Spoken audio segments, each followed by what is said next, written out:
अखिल भारतीय औषधी विक्रेता संघटनेने बुधवार दिनांक 20 मे 2026 रोजी औषधी विक्रेत्यांचा देशव्यापी बंद पुकारलेला आहे आणि हा बंद पुकारण्यामागचं सगळ्यात महत्वाचं कारण असं आहे की या देशामध्ये बेकायदेशीररित्या ऑनलाईन औषध विक्री सुरू आहे। आपण पाहत आहात जनता न्यूज एक्सप्रेस। तर हा बंद पुकारण्यामागचं सगळ्यात महत्वाचं कारण आहे की या देशामध्ये बेकायदेशीररित्या ऑनलाईन औषध विक्री सुरू आहे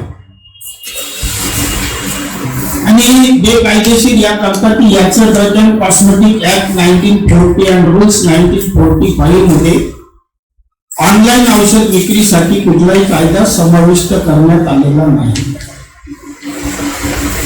28/8/2018 ला केंद्र सरकारने एक मसुदा प्रसिद्ध केला होता, म्हणजे कायद्याचं प्रारूप, आणि त्यामध्ये अनेक त्रुटी असल्यामुळे त्यावेळी संघटनेने त्यावर काही आक्षेप दाखल केले होते आणि ते आक्षेप अतिशय रास्त असल्यामुळे सरकार 2018 पासून आज पावेतो त्याचं कायद्यात रूपांतर करू शकलेली नाही। म्हणून आज जी तुम्हाला ऑनलाईन औषध घेतात ती सगळी कायद्याच्या दृष्टीने बेकायदेशीर आहे। याच्यावरती आपल्या मुंबई हायकोर्टामध्ये रिट पिटिशन दाखल झालं होतं। प्रोफेसर पाटील मॅडम होत्या, त्यांनी केलं होतं। चेन्नई हायकोर्टामध्ये रिट पिटिशन दाखल झालं होतं आणि दिल्ली हायकोर्टात आजही रिट पिटिशन ऑन आहे आणि त्या ठिकाणी ऑनलाईन औषध विक्रीला स्थगिती दिल्ली हायकोर्टाने दिलेली आहे। आता तुमच्या मनात एक प्रश्न स्वाभाविकपणे येणार की ऑनलाईन औषध विक्री का नको? त्यात डिस्काउंट मिळत आहे, आम्हाला घरपोच औषध मिळत आहे, असं का? संघटना याला विरोध का करत? याचं सगळ्यात महत्वाचं कारण असं आहे की तुम्ही जर ऑनलाईन औषध विक्रेती केली, पहिलं ऑनलाईनवर ज्या औषधी प्रामुख्याने म्हणजे नशेसाठी वापरल्या जाणारी काही औषधं, प्रेगाबोलिन असतील, टर्मेडॉल असतील, या आता जर तुम्ही कुठल्याही केमिस्ट कडे जाऊन मागितल्या तर तुम्हाला मिळणार नाही। प्रॉपर प्रिस्क्रिप्शन असलं तरच तो देईल, परंतु ऑनलाईनवर तुम्ही टाकलं तर ते तुम्हाला फक्त एक फोन करतात, तुम्हाला सांगता आपको डॉक्टर का कॉल आएगा, तो डॉक्टर कोण तुम्हाला माहित नाही, तो खरंच डॉक्टर आहे का हे माहित नाही, कोण कॉल करतं हे माहित नाही, आणि त्या ठिकाणून तुम्हाला विचारलं जातं या औषधाचं तुम्ही हे केलंय का, तुम्ही हे घेतलंय का, झालं 2 प्रश्न विचारून प्रिस्क्रिप्शन अप्रूव्ह। तुमच्यापैकी काहींनी अनुभव घेतला असेल, खरोखर योग्य आहे का? चुकीचं आहे, कारण काहीच माहित नाही समोर कोण आहे, घेणारा पेशंट कॉलवर कोण आहे काही माहित नाही, आणि त्याच्यामुळे अनेक प्रकारे औषधांचा दुरुपयोग होणं चालू होतो। आता एमटीपी किटच्या बाबतीत अनेक प्रकरणं तुम्ही छापली असतील, अनेक प्रकरणं लाईव्ह केली असतील। औषध विक्रेत्याने एखादी एमटीपी किट जर दिली आणि त्याचं रेकॉर्ड देऊ शकला नाही तर त्याच्यावरती FIR दाखल होते, आणि तुमच्यापैकी कोणालाही पाहिजे असेल तर ऑनलाईनवर एमटीपी किट अवेलेबल आहे। आमच्या सरकारला हा प्रश्न आहे की जे कायद्याने काम करतात त्यांच्यासाठीच कायदे आहेत का?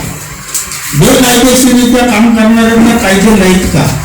आणि हा किती मोठा प्रश्न आहे। जर एमटीपी किट असे ऑनलाईन अवेलेबल होत असेल, सिलेनापिल सारखं औषध ऑनलाईन अवेलेबल होत असेल, तर हा खऱ्या अर्थाने एक जनरेशनला घातक करू शकणारा प्रश्न आहे।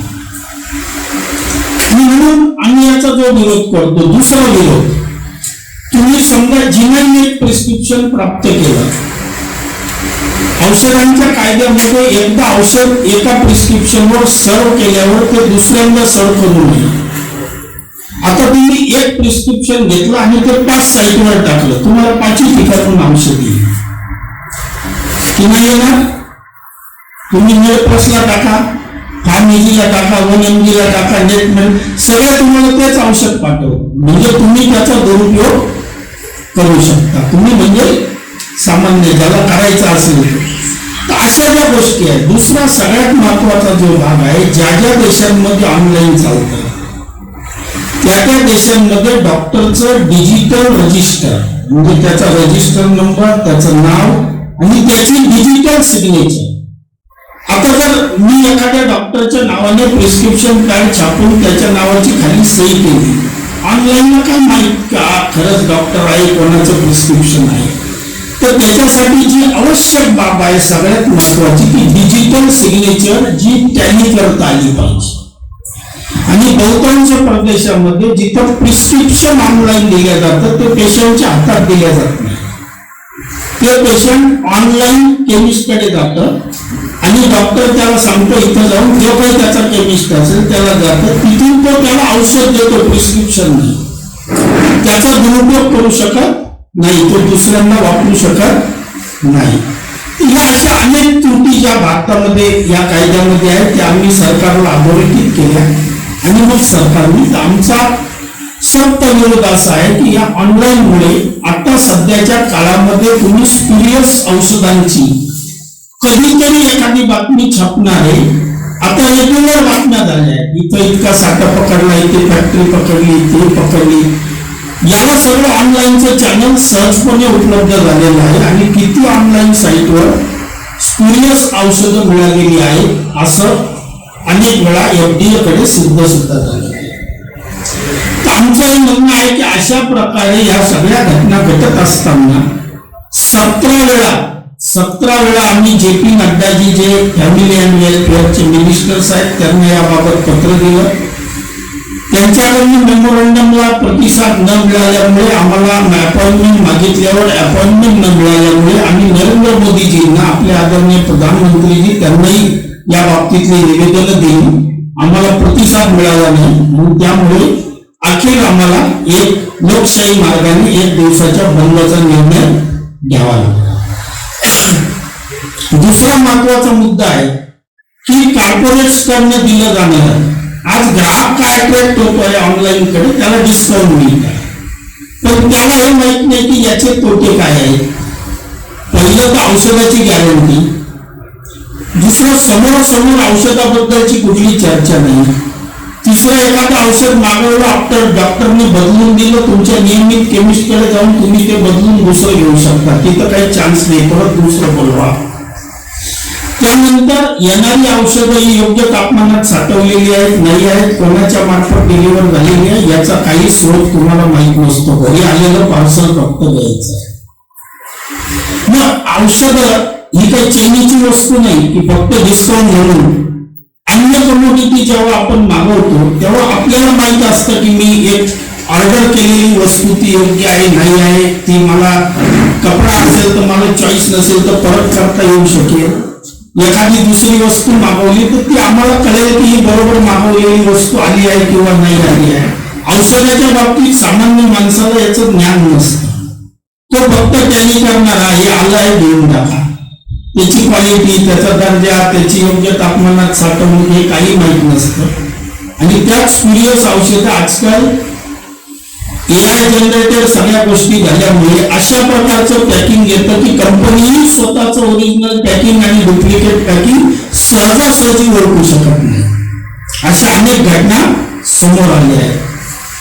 तर अशा वेळी ग्राहकाने काय करायचं, त्याच्यामुळे आम्ही ग्राहकांना ही विनंती करतो आणि सरकारला सांगितलं की ह्या सगळ्या कॉर्पोरेट कंपन्या ह्या IPOच्या माध्यमातून पैसा जमा केलेला आहे किंवा फंडिंगच्या माध्यमातून केलेला आहे आणि हे कॅपिटल बर्न करून छोट्या व्यापाऱ्याला समाप्त करण्यासाठी नुकसान करून व्यवसाय करताय. यांच्या बॅलन्स शीट तुम्ही जरी नेटवर बघितल्या की फार्म ची बॅलन्स शीट, मेड प्लसची बॅलन्स शीट, नोबलची बॅलन्स शीट, वेलनेसची बॅलन्स शीट, तुम्हाला सगळ्या बॅलन्स शीट हजारो करोडने लॉस करताना दिसते. मग व्यापार कोणी नुकसानीसाठी करत असतं का? व्यापार कोण पैसे कमवण्यासाठी करत असत. मी या कंपन्या हजारो करोडचा लॉस करून काय करताय की छोट्या व्यापाऱ्याला संपवायचं, नंतर या व्यापारावर कब्जा करायचा, नंतर मनमानी पैसा कमवायचा ही कॉर्पोरेट स्ट्रॅटेजी आज भारतावर वापरली जात आहे. ही फक्त औषधीच्या बाबतीत नाही, अनेक कमोडिटीच्या बाबतीत. पण आम्ही फक्त आत्ताचा फायदा बघतोय. ह्याच्यातलं दुसरं, उद्या ही दुकानं चालवणारी तुमची आमचीच मुलं, नातेवाईक कोणीतरी आहे. ही छोटी दुकानदार संपली तर यांच्या उद्या भवितव्याचं काय, यांच्या रोजगाराचं काय, यांच्या चरितार्थाचं काय, सरकारला हा सुद्धा विचार केला पाहिजे. कारण हा इकॉनॉमिक इम्बॅलन्स करणारा पण फार मोठा भाग आहे. तर आम्ही सांगितलं सरकारला की ह्या सगळ्या बाबी तुम्ही तपासल्या पाहिजे. फक्त फॉरेन इन्व्हेस्टमेंट आलं पाहिजे, फक्त लोकांना स्वस्त मिळतं म्हणून चाललं पाहिजे. एका गोष्टीचा एक चांगला परिणाम असेल पण दुसरे 4 वाईट परिणाम असतील तर ते सुद्धा तपासले गेले पाहिजे की याच्यातनं उद्याचा भवितव्य काय. उद्या या सगळ्या जनरेशन जर उद्या ही सगळी दुकानं संपली, आज औषधी व्यापारावरती महाराष्ट्राचा जर विचार केला तर 1.25 लाख औषध विक्रेते आहेत. 1000च्या लोकवस्तीमध्ये सुद्धा औषध दुकान आहे. 1000च्या लोकवस्तीमध्ये कोणतं ऑनलाईन तिथं पोहोचणार आहे, तिथं औषध कधी देणार आहे. रात्री बेरात्री तुम्हाला इमर्जन्सी मध्ये औषध लागलं तर तुमचा नियमित ओळखीचा कोणी केमिस्ट असेल किंवा जो 24/7 तिथं जाऊन तुम्हाला औषध द्यायचं आहे. तुम्हाला ऑनलाईन कुठे मिळणार. हे सगळे फायदे आणि तोटे याचा जर नीट अभ्यास केला तर औषधी आम्ही सांगतो की औषधीच्या बाबतीमध्ये अशा प्रकारची संभावना तेवढीशी फायदेशीर नाही आणि म्हणून ही बंद झाली पाहिजे. आणि दुसरी हेल्थ रिस्क याच्यामध्ये सगळ्यात मोठा भाग जो आहे की याच्यामध्ये आपल्या जीवनाशी, आपल्या आरोग्याशी खेळणारा भाग आहे. त्याच्यामुळे या गोष्टीमध्ये आमचं हे आहे, बनावट औषधीपासून देश वाचला पाहिजे. याच्यासाठी आज FDA स्वतः सांगते आहे की अशा प्रकारच्या काही म्हणजे ज्ञान त्याला काय म्हणतो, माफिया, ड्रग माफिया, म्हणजे एक ड्रग माफिया मॉर्फिनवाले, दुसरे ड्रग माफिया औषधीवाले यांची एक गॅपनेस तयार झाली आणि ही आता औषधी बाजारामध्ये स्पिरियस औषधं पसरवण्याचं काम करत आहे. हे जर सगळं सरकारला कळतं तर मग सरकार या बाबींकडे सक्षमतेने आमच्या निवेदनावर का विचार करत नाही, का त्याच्यावरती लक्ष देत नाही. आणि यावर तर कुठेतरी मग संशयाला जागा बळावते की खरोखर कॉर्पोरेटच्या अधीन झालेलं सरकार आहे का, सरकारला समाजाची काही पडली आहे की नाही. आम्ही काही स्वतःच्या फायद्यासाठी, नफा वाढवण्यासाठी मागत नाही आहे सरकारला. याच्यावरती आम्ही मग जर स्वस्तच औषधी द्यायची असेल तर आम्ही सरकारला सांगितलं की औषधी व्यवसाय हा तुमच्या माहितीसाठी औषध किंमत नियंत्रण कायदा 2013 ज्याला ड्रग प्राइस कंट्रोल ऑर्डर 2013 आणि एक NPPA नावाची संस्था आहे, नॅशनल फार्मास्युटिकल प्राइसिंग ऑथॉरिटी. या दोघे जणांच्या अंतर्गत हे चालतं. याच्यामध्ये एक national list of essential medicine असते, त्याच्या किमती कायद्याने तय केल्या जातात आणि त्या तय करताना त्याच्यामध्ये औषध विक्रेत्याला फक्त रिटेलरला 16% मार्जिन असतं आणि अन्य औषधी ज्याला आम्ही डी कंट्रोल कॅटेगरी म्हणतो, म्हणजे ज्याच्यावर किमती सरकारही ठरवत नाही, आमचं तर किंमत ठरवण्यामध्ये औषध विक्रेत्याचा कुठेही संबंध नाही, उत्पादक ठरवतो किंवा सरकार ठरवते. ज्या औषधांच्या किमती सरकार ठरवत नाही त्या उत्पादक ठरवतो, त्या औषधांवर आम्हाला 20% मार्जिन रिटेलरला मिळतं. मग असं असताना आम्ही 20% आणि 25% डिस्काउंट आमच्या रिटेलर कुठून देणार. ही लोक कॅपिटल बर्न करून स्पर्धा करत आहेत आणि अशा याच्यासाठी आम्हाला कुठेतरी सरकारला हे विचारायचं. मग आम्ही सरकारला सांगितलं की हा कायदा रद्द करून टाका, तुम्ही ड्रग प्राइसवर, औषधावर किंमत नियंत्रण ठेवूच नका. आम्ही पण या स्पर्धेत उतरू, आम्ही पण उत्पादकांना मार्जिन मागू की आम्हाला नफा वाढवून द्या आणि आम्ही पण या स्पर्धेमध्ये उतरू. आज आम्ही या स्पर्धेमध्ये उतरू शकतो. अनेक बातम्या प्रसिद्ध होतात की औषधावर इतकं मार्जिन, 200 रुपयाची वस्तू 800 रुपयाला, अशाही काही बातम्या प्रसिद्ध होताना दिसतात. हा एक सेगमेंट आहे जेनरिक, ज्याचा प्रचार प्रसार आज सरकार पण करते आहे. स्वतः आपले पंतप्रधान पण याच्या बाबतीमध्ये प्रचार प्रसार करतात. 2 प्रकारच्या औषधी, एक ब्रँडेड मेडिसिन जी डॉक्टरच्या माध्यमातून प्रिस्क्राईब केली जातात, ज्याच्यासाठी कंपनी डॉक्टरकडे जाते, MR च्या माध्यमातून प्रमोशन करते, प्रमोशन करून ती औषध प्रिस्क्राईब करते. त्या औषधाबद्दलची माहिती डॉक्टर पर्यंत पोहोचते. त्याच्यावरती आम्हाला सीमित मार्जिन आहे. दुसरा जेनरिक सेगमेंट आहे. काही कंपन्या जेनरिक ब्रँड चालवतात ज्याच्यामध्ये MRP जास्त असते, प्राइस कमी असते आणि त्याच्यावरती हे जे बोर्ड लागलेले तुम्हाला दिसतं 20% ते 50%, 70% हे सगळं जेनरिक औषधांवर डिस्काउंट मिळतं, कारण त्याच्यावरती MRP जास्त असते आणि ते सगळ्या नियमित दुकानदारांकडे आमच्याही सर्व सभासदांकडे उपलब्ध आहे. तुम्ही जर त्याला मागितलं याचं जेनरिक सेगमेंट आहे का, तर तो उलट तुम्हाला चांगल्या कंपनीचं देईल आणि त्याचे रेट पण कमी. तो सांगेल हे तुम्हाला इतक्यात येईल. असं काही नाही आहे. परंतु या सगळ्या व्यापाराचा जर अभ्यास केला तर आजही भारतामध्ये जेनरिक औषधांचा एकंदर सेल साधारण 10 ते 12% आहे. भारताचा औषधी व्यवसाय 2 लाख करोड पेक्षा जास्त डोमेस्टिक आहे आणि जवळपास 2.25 लाख करोडचं आम्ही औषधी एक्सपोर्ट करतो. अमेरिकेसारख्या देशाला सुद्धा जेनेरिक औषधांचा पुरवठा करणारा एक मोठा देश म्हणून भारत आहे. युरोप असेल, चायनातून आम्ही रॉ मटेरियल मागवतो पण फिनिश औषधं आम्ही एक्सपोर्ट करतो. अशी अनेक औषधं आहेत.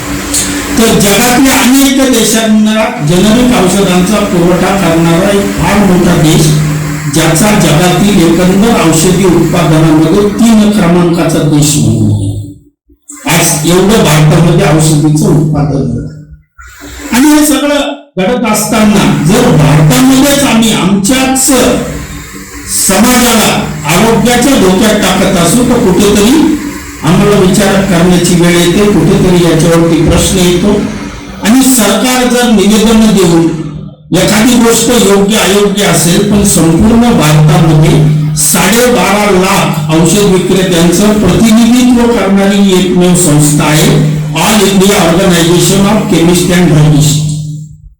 या संस्थेचे आमचे अध्यक्ष महाराष्ट्राचेच आहेत. ते महाराष्ट्र संघटनेचे पण अध्यक्ष आहेत जे जयेश शिंदे, जगन्नाथ शिंदे, आप्पासाहेब शिंदे. कधी आपण भेटला असता तर ते विधान परिषदेमध्ये आमदार म्हणून त्यांनी काम केलेलं आहे.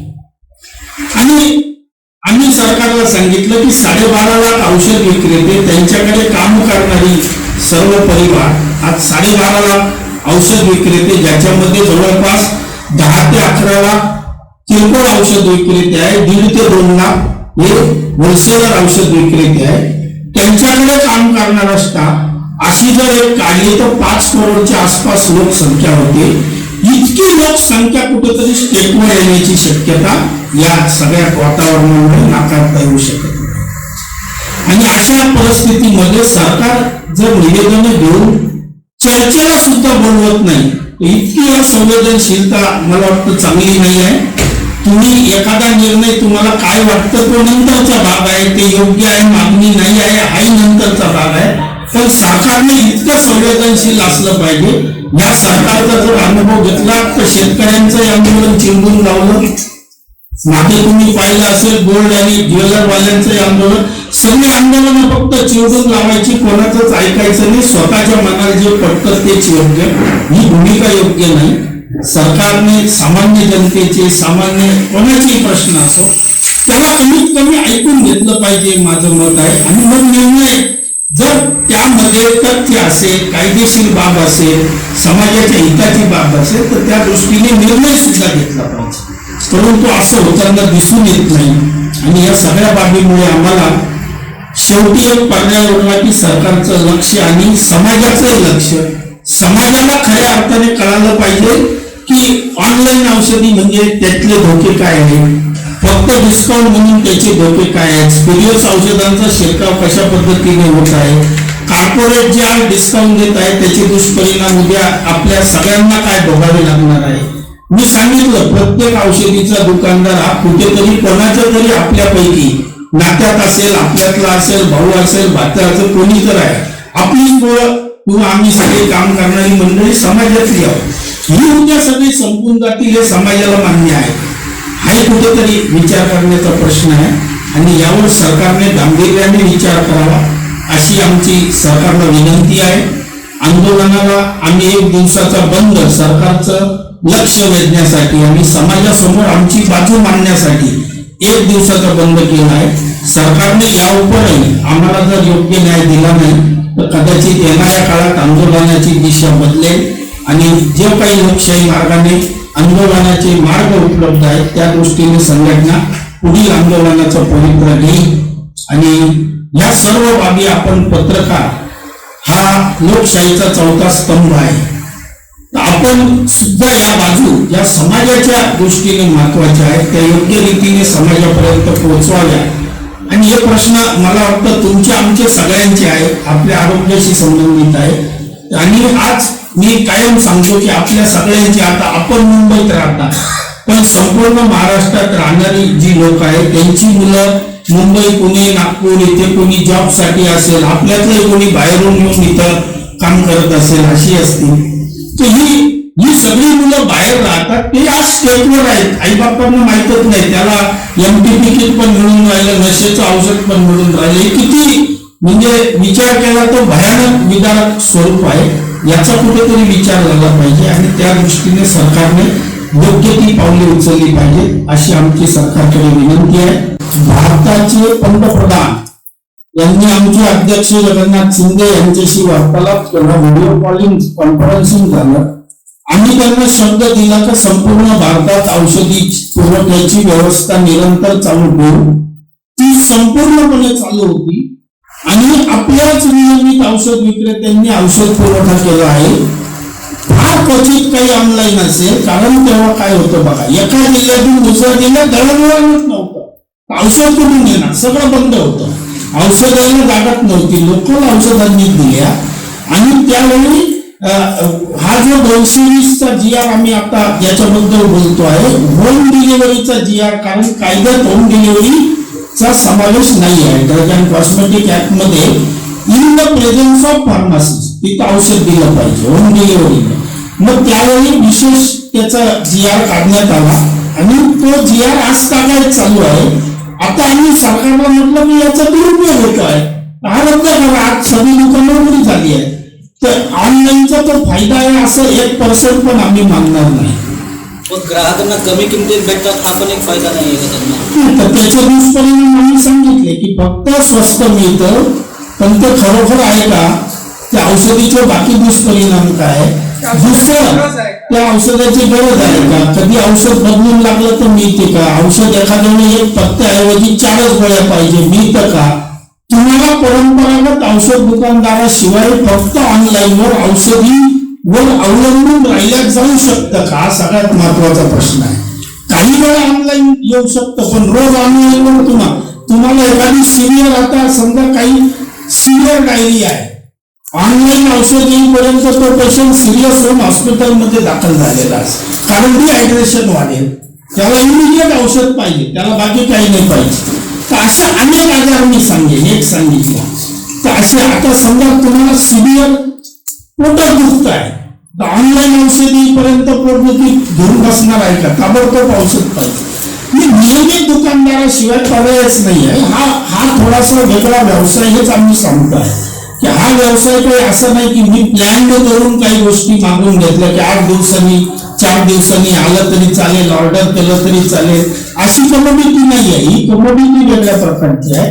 दुसरं या कमोडिटी मध्ये स्टोरेज कंडिशन आहे, खरोखर ते औषध योग्य कुठून आलं आहे का, फार्मसीच्या देखरेखीखाली आलंय, म्हणजे एखादा फायदा तुम्ही जर असेल तर त्याचे नुकसान जास्त आहे, हा सगळ्यात महत्वाचा आहे. पण त्यावर हाच पर्याय का की बंद करणे नाही, आम्ही सरकारला कडक नियम सांगितलं आमचं मेमोरंडमही वाच त्याच्यातही आहे.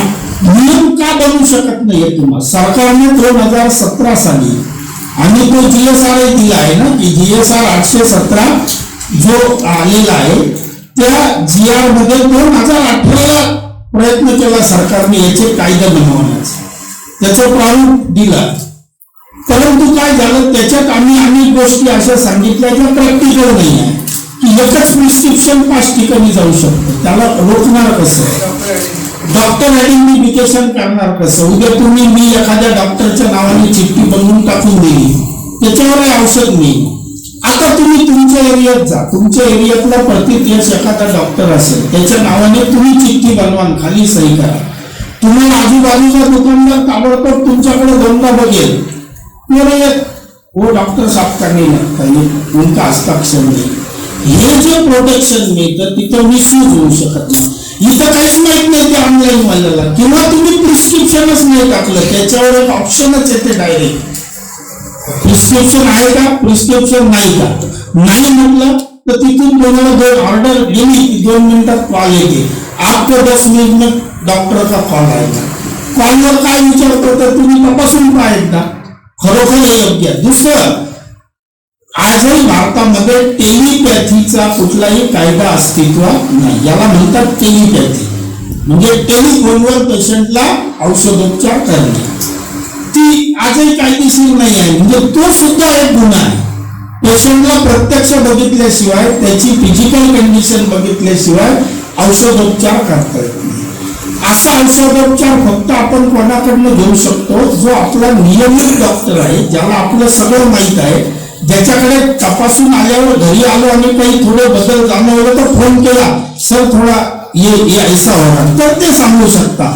That is not telepathy, that is a advice to patient. त्याच्या पेशंटला ज्याचं त्याला पूर्ण स्ट्रक्चर माहित आहे, फिजिकल कंडिशन माहित, ही टेलिपॅथी झाली. ही सुद्धा कायद्याने गुन्हा आहे.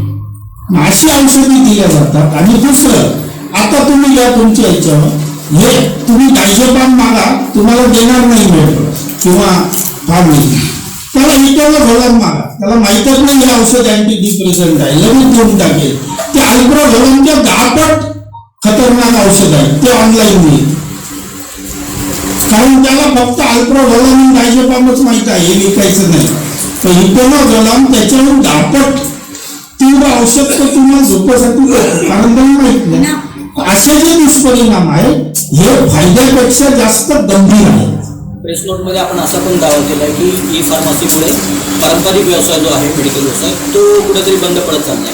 असे किती मेडिकल बंद झाले याचा काही तुमच्याकडे डाटा आहे का? भरपूर, कितीतरी मेडिकल बंद झाले. तुम्ही जर याचा डाटा घेतला तर आता सध्या अशी परिस्थिती चालू आहे की जितकी नवी उघडताय तितकी बंद होतात. त्याचं कारण काय आहे बघा, याच्यात तुम्ही एक लक्षात घ्या, मी 2 भूमिका मांडल्या.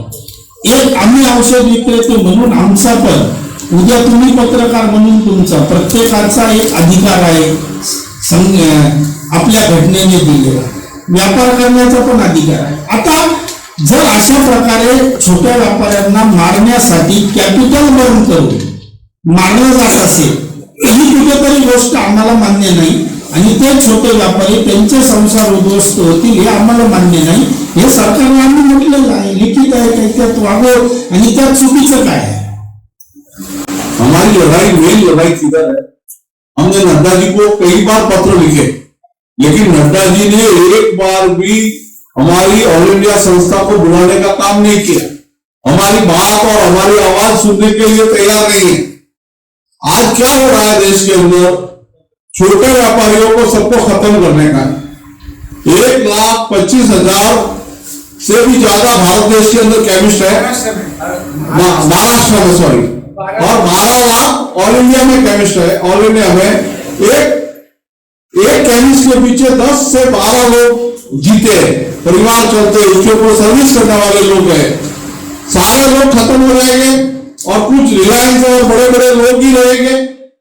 आज सारी उनकी ऑनलाइन कंपनियां सारी लॉस में चल रही है.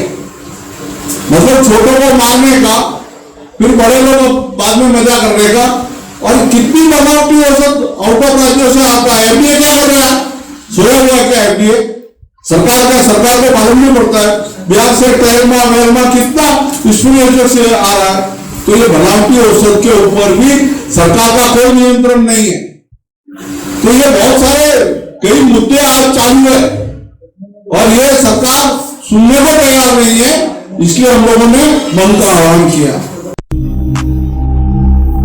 अचूक बातम्या, निपक्षपाती विचार, अन्यायाविरुद्ध वाचा फोडणारे परखड विचारांचे सार्वभौम दैनिक प्रजासत्ताक जनता.